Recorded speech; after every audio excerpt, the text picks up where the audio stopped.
Incwadi kaJohn chapter 6 verse 53. Khona uJesu wathi kubo, ngiqinisile ngithi kini, uma ningayidli inyama yendodana yomuntu niphuze igazi layo, aninakuphila phakathi kwenu. Odla inyama yami aphuze igazi lami unokuphila phakathi kwakhe, unokuphila okuphakathi. Odla inyama yami aphuze igazi lami unokuphila phakathi kwakhe. Mina ngiyakumvusa ngomhla wokuphela. Kodwa ngomhla wokuphela mina ngiyamvusa leyo muntu odle inyama yami negazi lami osenokuphila phakathi kwakhe. Qhubeka ncema. Ngokuba inyama yami ingukudla isibili. Ngokuba inyama yami ingukudla isibili. Negazi lami lingukuphuza isibili. Negazi lami kungukuphuza isibili. Odla inyama yami aphuze igazi lami uhlala kimi nami kuye. Odla inyama yami aphuze igazi lami uhlala kimi nami kuye. So le ndaba ke kafishane bantu baseThekwini egameni likaJesu iyasifundisa ukuthi noma ngathiwa kukhona ukudla esikwazi ukudla emhlabeni, mhlawumbe kungaze kusibhuste even nanegazi lethu, kodwa lithi iBhayibheli kukhona ukudla okubizwe ngegama kwathiwa ukudla kwesibili.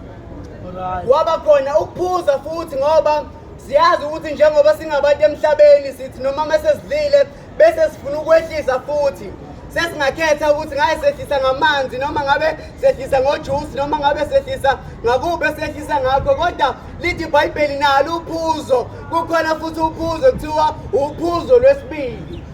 Shothi ngamanye amazwi lokhu kuphuza kokuqala kwanele uma ngabe kungakafiki okwesibili, kanjalo nokudla kokuqala akwanele uma ngabe kungakafiki ukudla kwesibili. Sithi iBhayibheli ke uma ngabe echaza uJesu le ndaba uthi uma ngabe esedlile inyama yami waphuza igazi lami, mina ngihlala phakathi kwakhe, emzimbeni wakhe kuba khona ukuphila. Shothi ngamanye amazwi igazi likaJesu liza nokuphila. Ngamanye amazwi uma ngabe igazi likaJesu lingakafiki empilweni yomuntu, ukuphila kapheleliswa kuye. Amen. Ngizoyiqala kafishane nje indaba yegazi ukuthi iBhayibheli lihlukene kabili, isivumelwano esidala, isivumelwano esisha. Amen. Isivumelwano esidala saqala ngegazi, kodwa saqala ngegazi lesilwane. Isivumelwano sokuqala saqala ngaso igazi, kodwa saqala ngegazi lesilwane.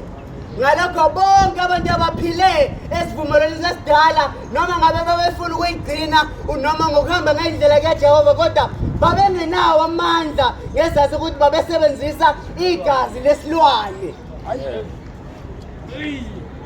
NoDavide noma ngathiwa babewuphatha umkhongolo kaJehova, oSamsoni babengabanaziri begcwele uNkulunkulu, kodwa ngesizathu sokuthi iTestament isivumelwano kwakusasebenza igazi lesilwane lalingenamandla.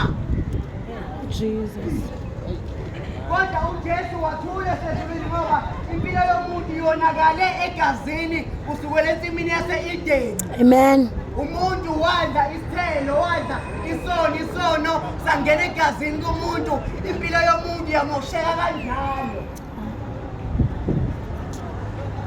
Umuntu wesifazane, umuntu wesilisa kanjalo. Uma kuwukuthi igazi likaJesu alikafika empilweni yakhe, usaphila ngesivumelwano esidala. Yingakho bonke abantu abesivumelwano esidala kubonakala amaphutha amaningi noma behamba noNkulunkulu.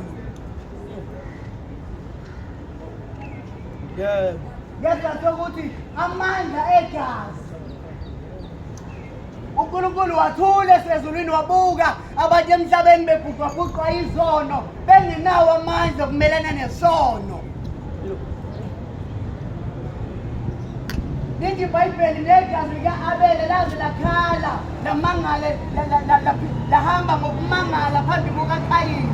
Bonke abantu abaphile ngesivumelwano esidala noma uJesu engakafiki empilweni yabo, bonke bahamba with an era of sin, negazi lesono.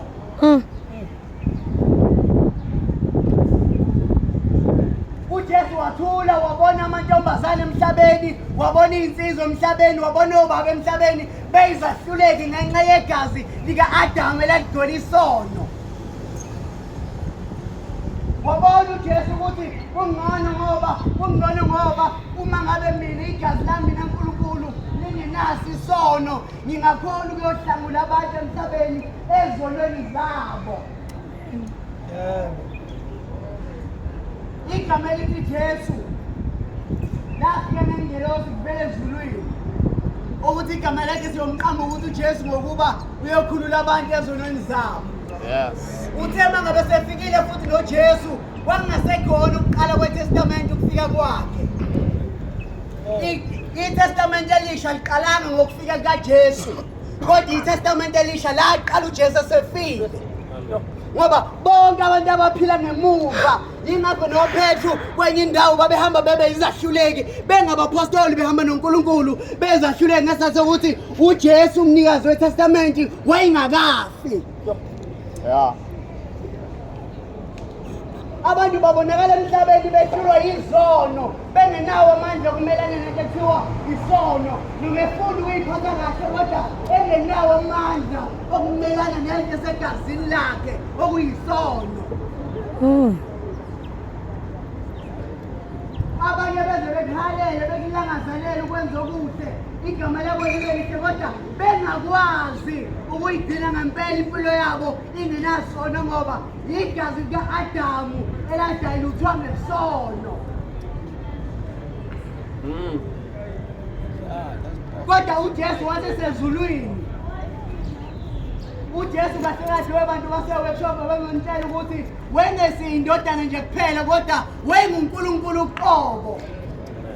Sekubonakele ukuthi abantu basebeyihlabela iy'nkomo ney'mbuzi bethi bezama ukuhlanza amacala abo, kodwa lithi iBhayibheli kwakuba ukhunjulo kwezono iminyaka neminyaka. Kwabonakala ukuthi igazi lomuntu noma igazi lesilwane alinawo amandla okuhlanza impilo yomuntu. Haleluya.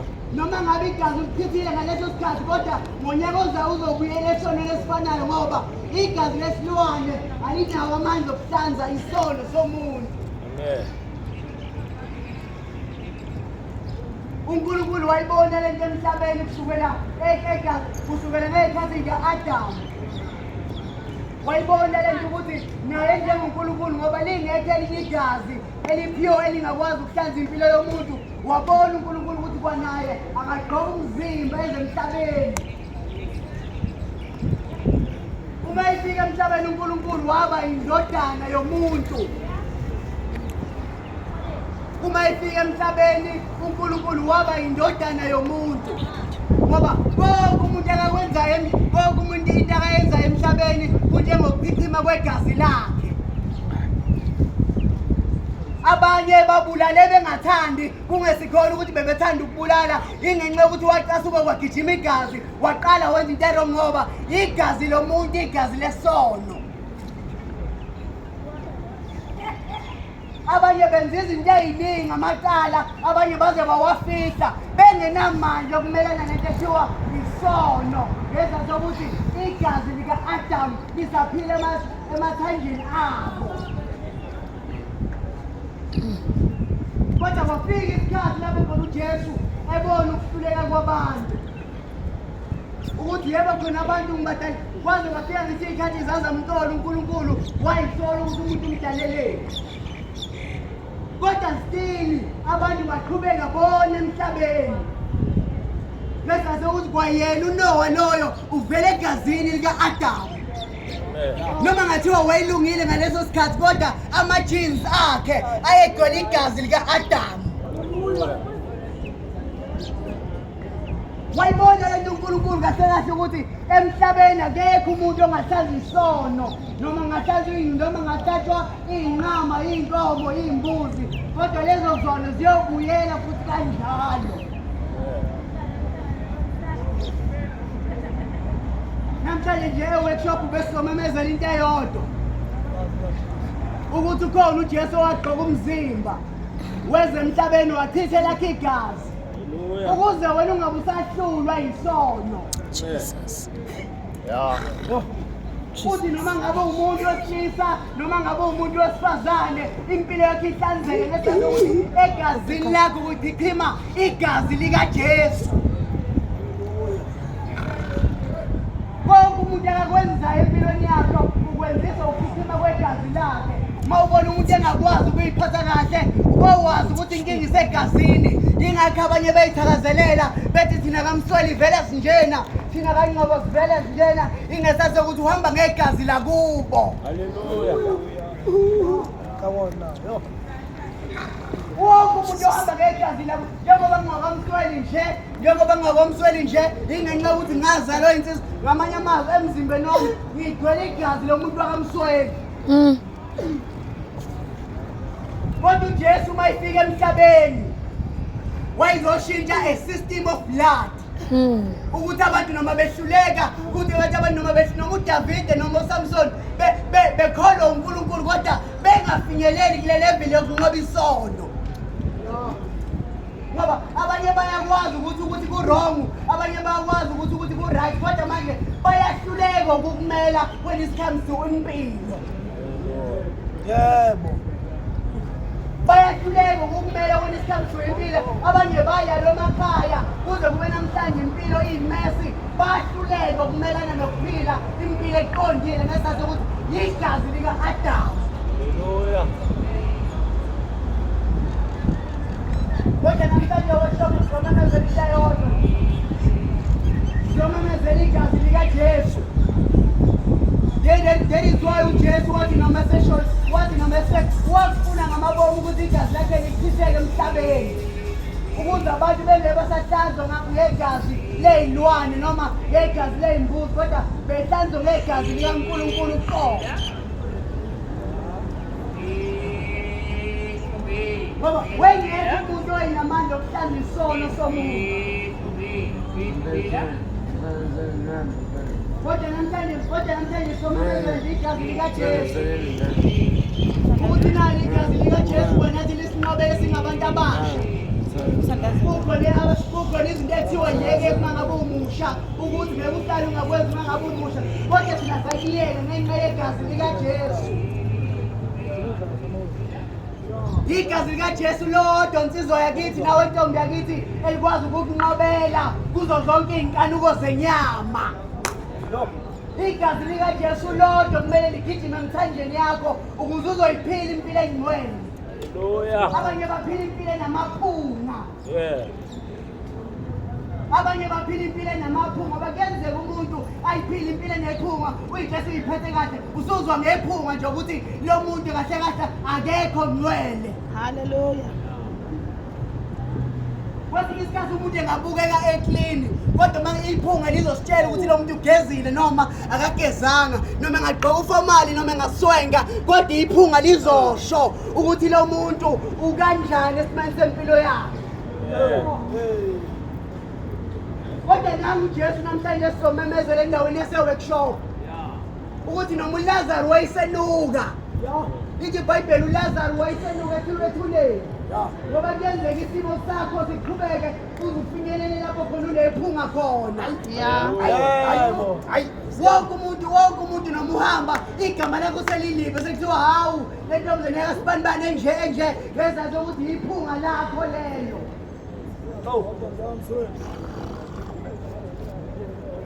Namhlanje sizomemezela igazi elilodwa igazi likaJesu igazi elikwazi ukuhlanza umuntu. Ngokwesiko lakithi thina amaZulu umuzi wawugezwa ngegazi. Shuthi umsebenzi wegazi uklina. Umsebenzi nje wegazi noma ngahlatshula mthuthu noma ngahlatshula imbuzi kodwa umsebenzi wegazi ukuklina. Kanjalo uJesu wabona ukuthi abantu bangcolile badinga igazi elivela phezulu. Hallelujah. Lona lonke igazi elikwazi ukususa izono zomuntu.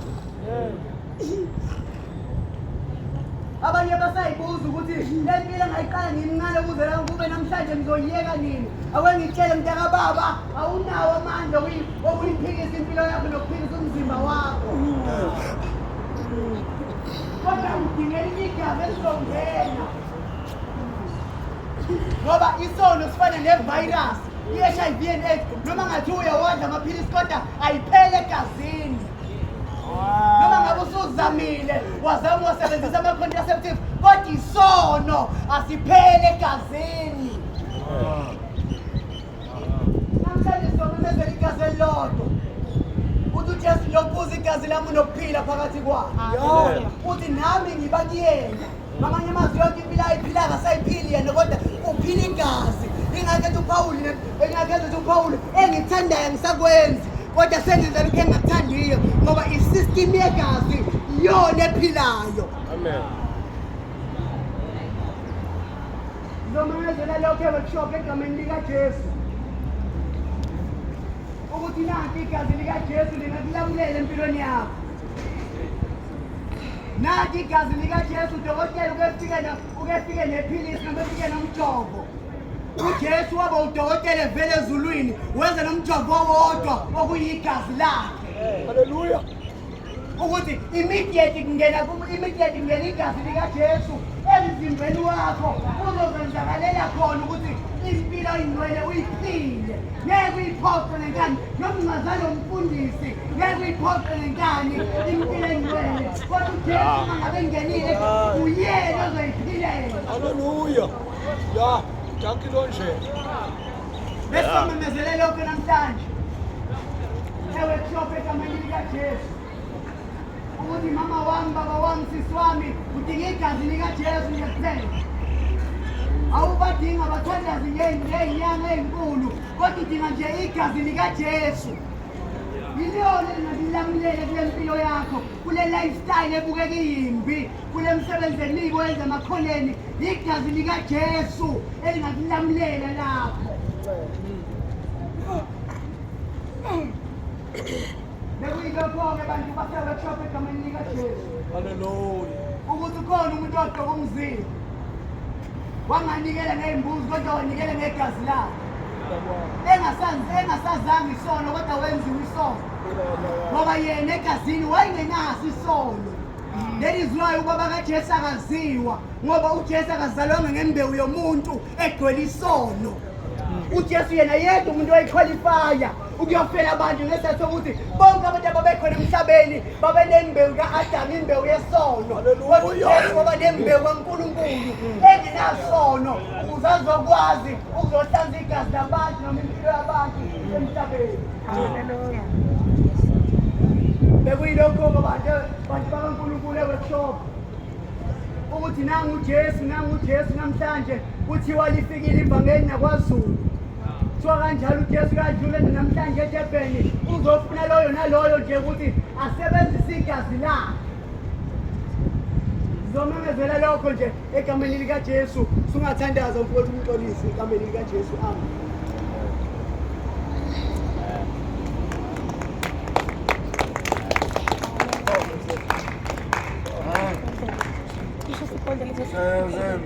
Sesiyathandaza egameni likaJesu Kristu Nkosi.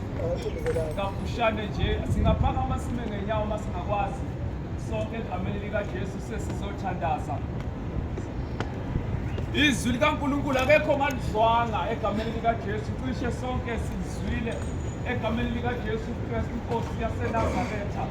La likhuluma indaba yegazi likaJesu Kristu Nkosi. Ngeke ngisalilanda kakhulu egameni likaJesu. Kodwa kumenyezelwa indaba yegazi likaJesu elingahluleki maqondana nesono. Sizothandaza nje lapha egameni likaJesu ukuthi mhlawumbe mntasekhaya, mfowethu, dadewethu, nawe kukhona into ekuhlulayo. Mhlawumbe sisi wami kukhona uhlobo lwesono olukuhlukumezayo. Mhlawumbe khona uhlobo lwenkinga oluthi mhlawumbe wena mawuthi uyabhekana nalo uhluleke ukunqoba. Kodwa lithi iBhayibheli malikhuluma ngoba nathi simi lapha abantwana basekhaya akubona ukuthi sinamandla noma singcwele. Kodwa uyinto noma siyinto noma siwufakazi bomsebenzi wegazi empilweni zethu. Lithi iBhayibheli encwadini yeSamphulo sesothandaza egameni likaJesu. Lithi babenqoba malikhuluma ngobubi. Lithi babenqoba ezinye zezinto ababenqoba ngazo. Lithi iBhayibheli babenqoba ngegazi lewundlu. Okuwukuthi babenqoba ngegazi likaJesu. Ngamanye amazwi bantwana basekhaya, bafowethu, Nsizwa yakithi, mama wami, bhuti wami, baba wami, nayo into esimemezela namhlanje ntambama ukuthi kukhona ukunqoba okutholakala egazini likaJesu. Hallelujah. Kukhona ukunqoba okutholakala egazini likaJesu. Okwamahhala, akukhishelwa mali, akuthenga ngagolide nasiliva. Lithi iBhayibheli babenqoba ngaleli gazi. Bantwana bakwethu, bafowethu, siyalimema, niyabizelwa nani ukube kusondeleni sithandaze sonke nibone ukuthi leli gazi likaJesu leli lingakhishelwa mali lingeke nala kunqobela inkinga obhekene nayo. Jesus. Lingeke nala ihlanza izono zakho.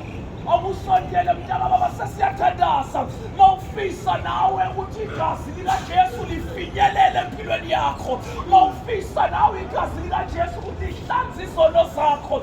Sondela mntaka baba sithandaze nawe. Ukunqotshwa kwesono kukuleli igazi. Ukunqotshwa kwalolonke uhlobo lwenkinga oluqondene nomuntu kukuleli igazi likaJesu. Sengiyathandaza egameni likaJesu ubekhona. Ubekhona othisha igazi likaJesu nami lingayisiza la yami impilo. Nami ngiyafisa sondela mntaka baba ngiyabona ukuthi ufaka isisakho. Siyafisa mntaka baba usemlapho nomuntu obayekhona egameni likaJesu othi nami ngiyafisa. Nami ngiyalangazelela ukube ngifumane ukunqoba egazini likaJesu. Wabafowethu seyimemezela lento sesimemezela nangamaphimbo. Amamayikhi asengasekho simemezela nayo into. iBhayibheli lathi kukhona ukunqoba egazini likaJesu Kristu yena yedwa. Kukhona ukunqoba. Kukhona ukunqoba. Sithandaze egameni likaJesu uma bekhona abanye. Ngiyacela beze ngaphambili sithandaze nabo egameni likaJesu. Kukhona ukunqoba okutholakala egazini. Kukhona ukunqoba okutholakala egazini likaJesu.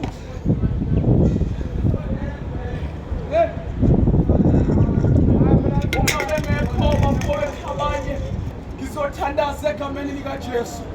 Uma bengavela abanye ngizothandaza, sizothandazani sonke egameni likaJesu. Kodwa bengifisa ngoba ngiyayizwa le emoyeni wami ukuthi umoya kaNkulunkulu uyayigcizelela ukuthi likhona noma kukhona umsebenzi wegazi likaJesu obuzokwenziwa namhlanje empilweni yomuntu noma ngakuthiwa uyedwa. Noma ngakuthiwa uyedwa. Noma ngakuthiwa yedwa nje othi akunamahloni mina ukuhlanzwa yileli gazi namhlanje ntambama. Othi mina nginamahloni ukuba leli gazi lingasusa ezami izono phambi kwabantu bebuka.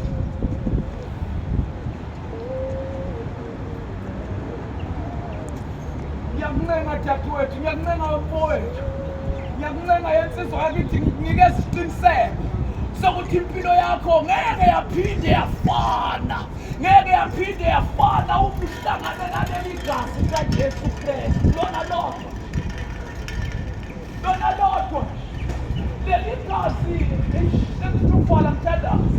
Leli gazi likaJesu lithi iBhayibheli malichaza indaba yomphefumulo womuntu. Lithi umphefumulo womuntu usegazini.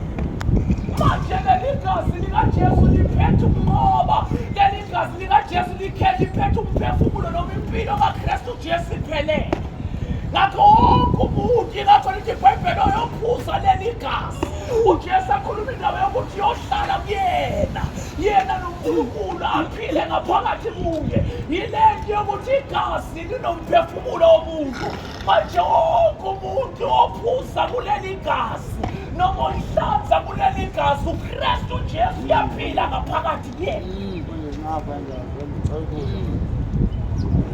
Bonke okumahlulayo akube kusamehlula. Sondela mfowethu egameni likaJesu. Ngiyacela nisondele egameni likaJesu. Nimshayele izandla sasondele egameni likaJesu. Uze nawe egameni likaJesu mfowethu eliphakamisa izandla. Sizele nina nawe umsebenzi wegazi uphambi kwenu namhlanje egameni likaJesu ukuthi mntaka baba ungasali ngaphandle mfowethu, ungasali ngaphandle dadewethu egameni likaJesu. Yiba nje nesibindi sokusondela, yiba nesibindi sokuza nganene uzoyifumanela nayo into yamahhala esimemezela kulesi sikhathi lapho nasikhumbula ukufa noma nasikhumbula sona ukuzalwa kwakhe. Kuthi wachitha igazi esiphambanweni Sithela izono ngezam nawe egameni likaJesu. Sibashela isandla sebela. Egameni likaJesu sibapheni isandla bazalwane egameni likaJesu ngiyathandaza. Sengilinde wena egameni likaJesu ngiyacela nje sonke kule sihamba nani. Sihamba sonke sithandaze nje sibe nje khona la egameni likaJesu ngoba sizothandaza umsebenzi wegazi namhlanje uphelelise empilweni zalaba bantu. Uphelelise ubonakale waseke. Ngoba lithi iBhayibheli futhi liqinisile linjalo. Lathi kukhona ukunqoba okutholakala egazini likaJesu. Mntaka baba sengizomncenga kokugcina mfowethu ngenxa yokuthi ngiyabona ukuthi ukhona omunye kufanele ukhona la ngaphambili ekufaka asithandaza la.